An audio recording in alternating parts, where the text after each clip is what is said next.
You are the resistance. You are the resistance. Alright, you want a serious discussion with me? Fine. You know what I find hypocritical? You complaining that I wasted 6 minutes of your life with my video by responding with over 17 minutes of your video. So by my calculations, you owe me 11 minutes. The main question that you asked me was, why don't you care about your race? I care about human beings. I care about the reduction of suffering for all living creatures. That's what I care about. And a bunch of hate-mongering isn't helping that. Hate-mongering by any group is making the suffering worse. You seem to be a little upset about me claiming that you guys are parrots, and so I'm going to provide the definition of parroting for you. You characters post in anti-racist is anti-white ad nauseum. I'll give you the definition of that. It means you do it to the point where it makes me nauseous.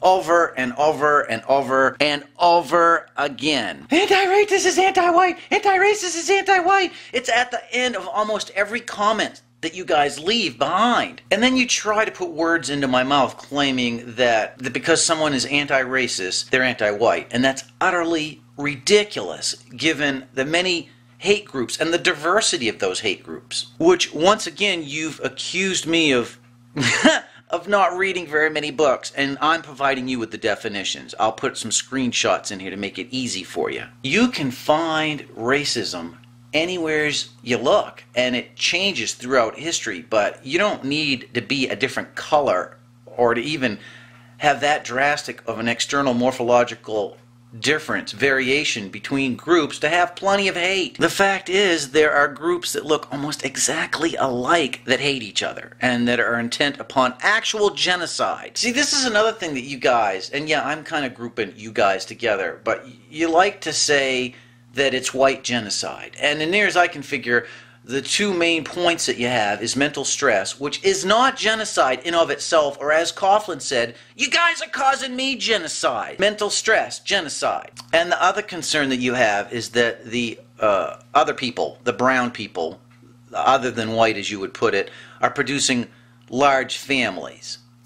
And yeah, it's a Darwinian fitness. When I said that it was a fail, I didn't mean that the so-called white people are failing. I'm saying you guys are bitching and complaining about this genocide, which you've made up. No one has yet provided me any evidence of true white genocide. You try to change the meaning of it, which is not even really that creative. And all I am saying, if you are claiming that brown people are producing more children than you, have larger families. No one is stopping you from doing that. I think that's the core, or maybe not the core of your argument, but lots of your peers are putting forth that as part of their genocide, which is part of the idiot manifesto. Now, you made somewhat of an attempt to explain this, and you said that non-whites breed faster due to high mortality. That's what we call putting the cart in front of the horse. If that was true, what you're saying is that someone, as a collective group, realizes that there's high mortality in the area, so they produce large families. It makes no sense at all. Most often, high mortality is due to high production rates without enough food in the area. I mean, food really is the limiting factor. If you had plenty of food and you had disease under control, you could have huge families and you wouldn't be likely to see high mortality. You see high mortality due to lack of education, lack of cleanliness, lack of adequate hospitals, medical attention, vaccinations, things of that sort. And then you said that I care about all the other races except my own. And as I have pointed out to you, I am pro-life, pro-humanist. I care about all human beings, not just ones that look like me, which is what you're advocating for. Or at least it seems like what you're advocating for. The people that look as close as they can to what you look like and believe as much as possible in what you believe in. See, that's the definition of racism, is to identify, to segregate yourself from all the other humans and to somehow make the argument that your God is the right God, that you're superior, and you guys are not the first ones to do this. The Black Panthers do exactly the same thing, or almost exactly the same thing. They claim the Jews have stolen their God, and that actually the Christian God has identified the black race as being superior, which is what you guys do, only you guys claim it's the white race. So when I'm anti-racist, I'm not anti-white. Anti-racist is anti-racist or pro-human, take your pick. What you're trying to do here is hijack this term and change the definition by repeating it a million times. Repeating something a million times that's incorrect doesn't make it correct, it just makes it extremely annoying. And once again, I would ask you to identify the so-called white countries. The best that you gave me was, quote, conquered that land, in reference to whoever conquers the land belongs to them. And I mean, I guess that's fair enough. Might is right sort of thing. Might is right, that's evolution. That's how natural world works. It's the constant of the universe is change, and you would do well to embrace it and be happy about it. This is just one life that you got, man. I mean, don't waste it hating on other people needlessly. There's no point in that. I would like to think that having some compassion for our fellow human beings could possibly rise us up above that very primitive mentality. See, people that are anti-racist foster compassion. They foster love for all people, all humans, everybody. Not just the people in our family, not just the people immediately that surround us. And although might is right works, it's one of those things where just because you can do something doesn't necessarily mean that you should. And you went into this big long thing about the Native American Indians. Yeah, I feel bad. I really do. That was a terrible thing that happened to them. And it was terrible, actually, a lot of the people that came over here from Europe were driven out of Europe. For as long back as you can remember, human beings have been fighting with each other and taking over each other's lands. This isn't a new scenario. This has been going on for hundreds of thousands of years. It doesn't make it any more appealing to me. It's just sad. I feel sad about it. And then you gave this arbitrary thing about Europe is our native land. Where does that end exactly? What would you include in as being Europe? And are you saying that you started in Europe because genetic research has established without any doubt that all human beings originated in Central Africa? So actually you could argue that that's your ancestral land. See, you're absolutely right. I watched your video on the Black Panther movement, and they're a bunch of hate-mongering, wacko nut jobs. I mean, they're racist. They're another racist group. Yeah, I don't support that. But somehow or another, because I wouldn't support that, I'd be anti-white. See, that doesn't make any sense, because they're racist, and I would be against their agenda, but yet you guys would turn around and put down, anti-racist is anti-white, which is completely illogical and doesn't make any sense whatsoever. And then you say something about having the right to defend a land against attackers. Who's attacking us? Who are we not allowed to defend ourselves against? For all I know, maybe there's billions of dollars being spent to protect our borders and to police the U.S.-Mexican border and the U.S.-Canadian border. And I'm quite sure that currently we're at war with a bunch of people that we have identified as having terrorist activities against the United States. So we are defending ourselves. I don't know where you're getting this from. Could you clarify this? Who is not allowing us to defend ourselves against these attackers? And who are these attackers?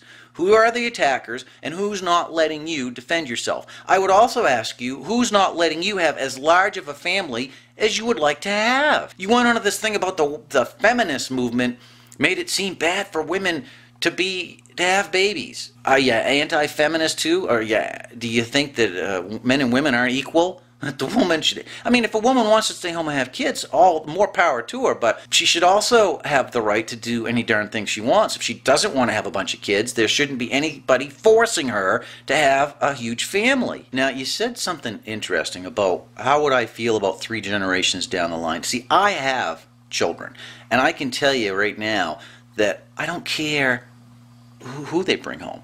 I wouldn't care what gender they fell in love with. If they fall in love with another human being, that's their business, and I would support it. It wouldn't matter to me.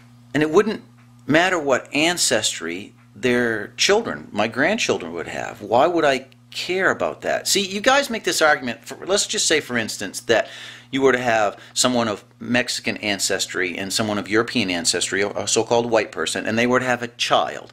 Now, according to your argument, the white genes have disappeared.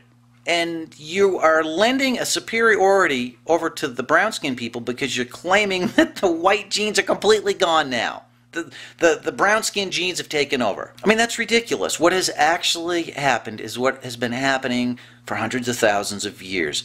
Each side is donating a haploid amount of genetic material into that organism, into that offspring. They both share in providing genes and attributes to that individual. The genetic information isn't being lost. It isn't going anywhere. It's not white genocide, and it's not some catastrophic event that we need to be on the street corner protesting. And then you tried to say that I was a communist. A communist? Seriously?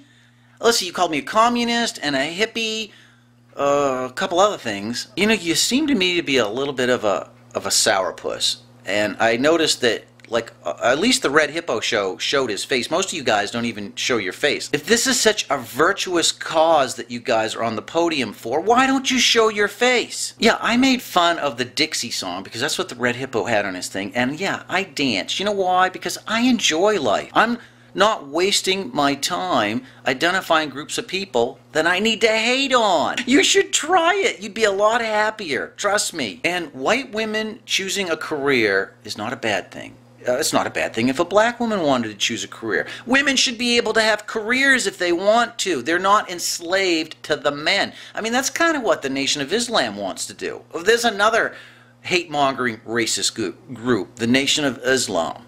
Yeah, which is also based on a religious ideology. And most of the white supremacists, white nationalists, which I guess you fit the mold for that because you said I fit the mold for something. Most of the white nationalists are founded around a Christian ideology. Which I find it very curious that this other group, which the Black Panthers, are claiming that the Jews have stolen their God. Oh my word. Utterly ridiculous. See, you know very little about me. I have a great deal of compassion for all human beings. I can see the value in all human beings. And you go on and on about, you're going to say that there's no race. Look, there are ethnic groups, there are tribes, there are people that look different, that have different belief structure. What I am saying, that it doesn't make any sense to be hating on those groups.